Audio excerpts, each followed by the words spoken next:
There's something about the industry that it just requires so much patience and so much time. So there are two things when it comes to being a cheesemonger. First off, most simply, it's the person behind the cheese counter selling a customer a piece of cheese. And then in the broader vision of the life of cheese, a cheesemonger is the last person in that whole transformation from milk to cheese that comes in contact with the consumer. And so the cheesemonger's job is to really share the story of the cheese and the cheesemaker and the animals and the land and anything else that goes into making this piece of cheese, and letting the consumer know what has gone into it. Shopping for cheese can be one of the most daunting experiences for most people. I see this all the time when I'm at the shop, and for a lot of customers there, it's their first time ever in a cheese shop, and they're overwhelmed with the hundreds of choices they have before them. So if you're in a situation like that, and there is a responsible, knowledgeable cheesemonger behind the counter, trust the monger. If you're by yourself though, or want to just try out things on your own, just use your senses. That is the best gauge for telling whether or not you'll like a piece of cheese. To see if a cheese is in proper shape, you can check out the color, make sure there's no discoloration of the rind or the paste. See if it looks like it's been sweating for a long time in that piece of plastic that it's wrapped in, meaning if it's been exuding oil, that's sometimes the sign that it's been wrapped in there too long and it's not getting the air it needs to breathe, which can impart off flavors in the end. If it also looks like it's been wrapped for a long time in plastic, the plastic will you can sort of taste it in the cheese. Sniff it, see if it smells good. There are some stinky cheeses out there, but really off cheese will smell like ammonia. You know that's past its prime. Or if it smells like it's been molding, but in a bad way, like if it's been wet or something like that, it'll have a horrible smell. Just use your senses. And then if you really have a question, ask your cheesemonger. They'll be able to help you out, figure out if you want a hard or soft cheese, or strong or mild. The cheesemonger also knows what's tasting really awesome that day, so just ask them. To become a cheesemonger, all it really takes is an open mind. You just need to be able to put that commitment into tasting as many cheeses as you can, reading up on the histories of all of these ancient cheeses, learning about new cheesemakers, and just training your palate. I just started with almost no knowledge, and then I just kept tasting. Every day I would taste cheese and then try and document everything I was tasting so I would remember it later. Now there are some really great books out there for people to read. Laura Werlin has put out some wonderful cheese-focused books. Janet Fletcher as well. There are a whole host of other books out there. And then speaking to current cheesemongers, go to your shop and talk to the people behind the counter. Like I said before, they know what's right now, they know what's good. Just go and speak to your local cheesemonger. Go to your local store, see what's in season, ask them questions. They'll be able to help you out if you have any questions at all about how cheese is made, who makes this or that, or why this cheese is that color, or whatever. Just ask. Try and remember all of it. It's all right not to know everything, because even cheesemongers who have been in the business for 30 years don't know everything. They will admit it themselves. Just keep learning and just keep an open mind. It is really, really interesting that the industry is predominantly female. I didn't know this until I started working and learning a little bit more about the business, but some of our iconic American cheeses and cheese makers are women. That includes Cowgirl Creamery, or Capriel Farms, or Vermont Creamery. It's just a field that women, I guess maybe it's because they're more sensitive or more intuitive when it comes to these life cycles of the animals and the cheese. I have no idea why. But in the past 20 years, we've seen an explosion on the artisan cheese scene in the States. There are so many makers and more popping up every day. And a good chunk of them are women. Please, I wish I knew the answer. But there's something about the industry that it just requires so much patience and so much time.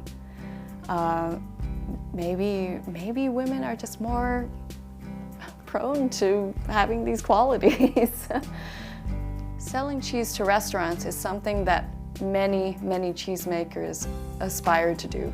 This is, if they manage to get into a high-end restaurant that's well respected, this is a big boon to them. It's almost like an actress arriving in Hollywood and then being accepted, into a big motion picture. This is almost the equivalent in the cheese world, because it puts this cheesemaker in front of exactly the type of consumer they want.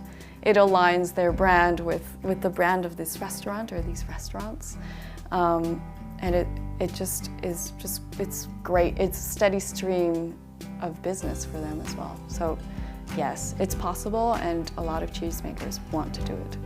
For a new cheesemaker, like up here in the Sonoma Valley or Napa Valley, bringing samples of cheese to the kitchen is a great way to get the word out, and just getting to know the chefs and the cooks who work in all of these kitchens. Networking is a key factor in all of this, just like in any industry.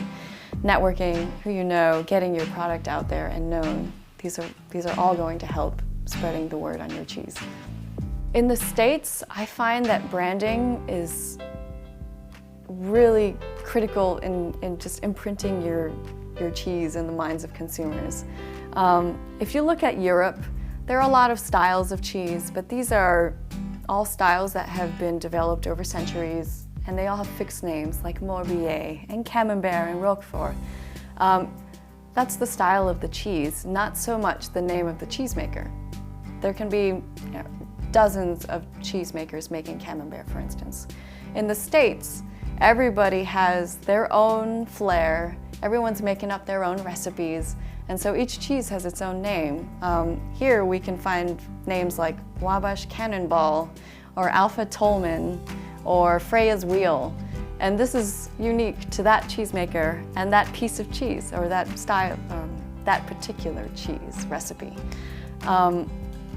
It's kind of overwhelming because there are so many choices, but having fun names makes a cheesemaker stand out. And you will not find two American cheesemakers making the same cheese, most likely, if they're really making artisan cheese. If a cheesemaker wants a cheese sold in any particular shop, just speak to the owner, bring some cheese. The cheesemongers want to taste it, see if they want to sell it, see if it fits in with the rest of their cheeses. Just get your product out there and get to know who's out there and where you want to go. That's the best way to do it. If I owned my own shop and somebody came to me with a piece of cheese, I'd just first take a look at my own inventory. If it's too similar to another style of cheese that I have, it might not work out. But if it was a different style, something I don't have, or there's something really distinguishing about it, say it's the only sheep's milk Gouda made in this area, then I might consider it. And that's just not even considering taste at all. Of course, I'd have to make sure it tastes good or fits into some sort of niche on the spectrum of taste, because all cheeses taste different. Some of them taste pretty similar. I wouldn't want too much of a similar style. Those are my main concerns. And then when it comes to the cheesemaker, I'd want to check out their facility to see, how the animals are raised, or if they have their own animals, or just bringing milk in from other dairies. I'd want to make sure the cheese is consistent.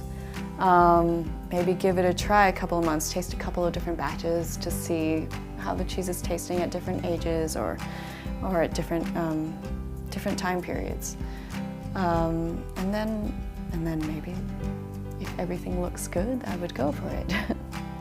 Quality control in cheese is probably, to me, the most mystical and difficult thing imaginable.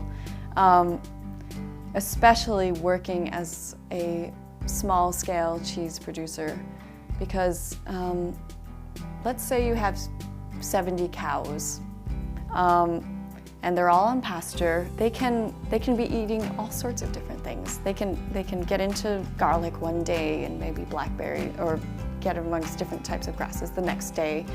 That's going to change the quality of your milk, which is not necessarily a bad thing. It could be great both times, but different.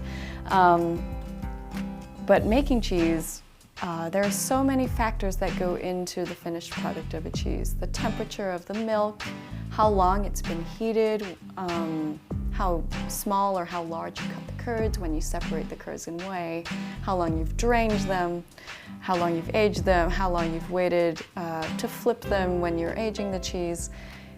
All of these factors can change the quality, the taste, the smell, the appearance of a cheese. And so as a small-scale cheesemaker, you're trying to juggle all of these things and create something that resembles a consistent product.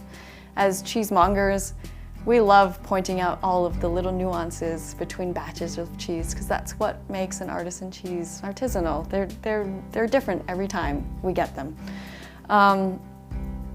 So difference is not really a bad thing, but when you are creating cheese on a large scale, a commercial scale, you're going to want to track your make process as closely as possible. I know there's software out there that lets you measure acidity levels in the cheese throughout the whole make process. There are tools out there that will allow you to track your make process down to the second or the 10th of a second, so that you can try and create the most consistent cheese possible. And then another part of cheese making that we can't really track is the experience of the cheesemonger, or the cheesemaker. The maker who is experienced, they'll know what to do when the temperature is a little bit high, or when milk has been cooked for maybe 30 seconds too long or a minute too long. What can they do to compensate for all of these variations? They should know. So it's all a chain. We rely on the cheesemakers to know what they're doing, and then the cheesemakers rely on the cheesemongers to represent their cheese faithfully when consumers can finally taste that cheese. You know, I haven't judged a competition, but I do know that there, at least the ones that I've been to, there are two aspects of the competition. One is the technical aspect, and the other is the appearance. So it's almost like a beauty pageant. There are certain scales that are to be followed when judging a cheese technically, and then the appearance is just it's a little bit more subjective. But both of these elements can yield a winning cheese. But I found that the winning cheeses are not always the most interesting, but they're the most beautifully or perfectly executed according to whatever rubric they're being graded on. The best part of being a cheesemonger is meeting so many people and just helping them find new favorite cheeses or discover new flavors that they never thought they liked or never had imagined before. A lot of people come into the shop saying that they don't like goat cheese. Goat cheese, for some reason, gets a really bad rap. It might be, I suspect it's because they've had goat cheeses that had not been properly made, or were not very good in the past. But we have such great ones at Cowgirl Creamery. In particular, a couple of goat's milk Goudas that don't have that lactic and citrusy tang that I had spoken about before. They have a caramel or butterscotch note to them. And so when people taste that, they think, oh wow, this is like nothing I've ever experienced before. And it's really refreshing to see such open-mindedness about this topic, cheese, which is really difficult to comprehend for a lot of people and new to a lot of people. So that's really the best, finding that people are open to trying new things and then showing them a little glimpse into the world of artisan cheese. All of this time I've been talking about what is considered artisan cheese. So these tend to be made in smaller batches. You might see at the shop that they are a little bit more expensive than your commodity cheeses. And that's because they tend to be made with a lot more attention than most commodity cheeses. Herds can be small.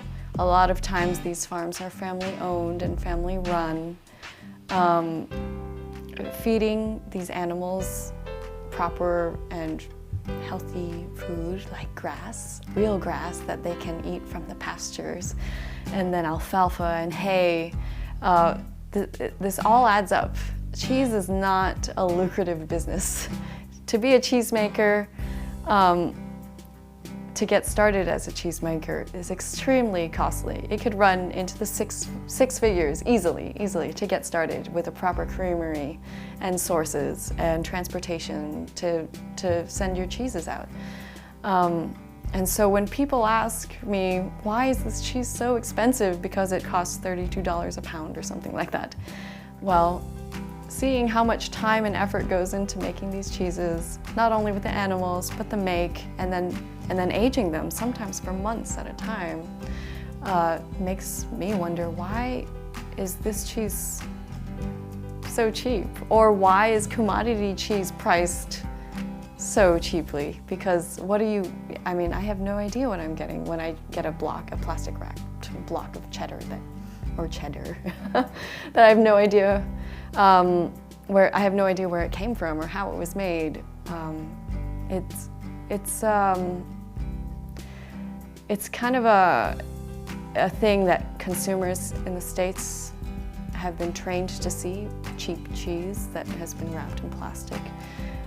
The world of artisan cheese, though, it's just so much more labor intensive and attention intensive that it's not surprising that it's priced so much more. Okay. If you're a cheesemaker and you're just starting out selling at farmers markets or wherever else, I would say don't undersell yourself.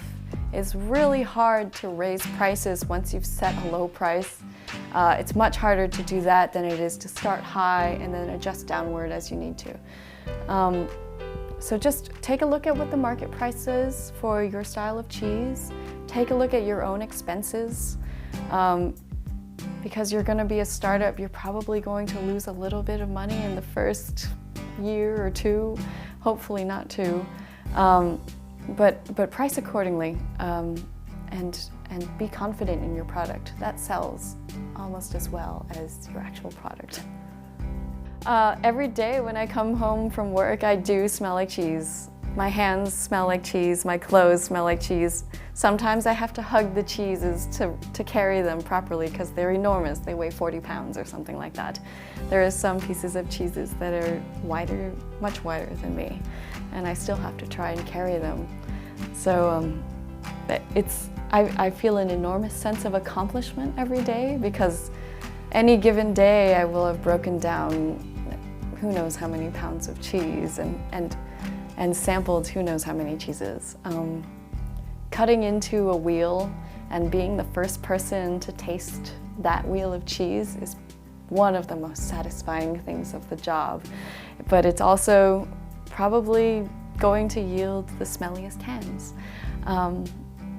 But I always enjoy it. There's always something for me to do. There's always a new situation in the shop. There's always a new customer to sample with, and yeah, it's all the smelly hands. It's all worth it. If anyone wants to learn more about cheese pairings or the cheeses that I work with or the farms that I visited, you can visit my blog at misscheesemonger.com. You can also follow me on Instagram at misscheesemonger or Twitter at MSSCheesemonger, or you can email me at vero, V-E-R-O, at misscheesemonger.com. My current role is I am a mobile cheese-making teacher, which means I drive my car full of milk to your office or your birthday party and teach you and your friends how to make cheese. It's a little bit of a quirky job, but it's very fun for me because I love cheese making so much.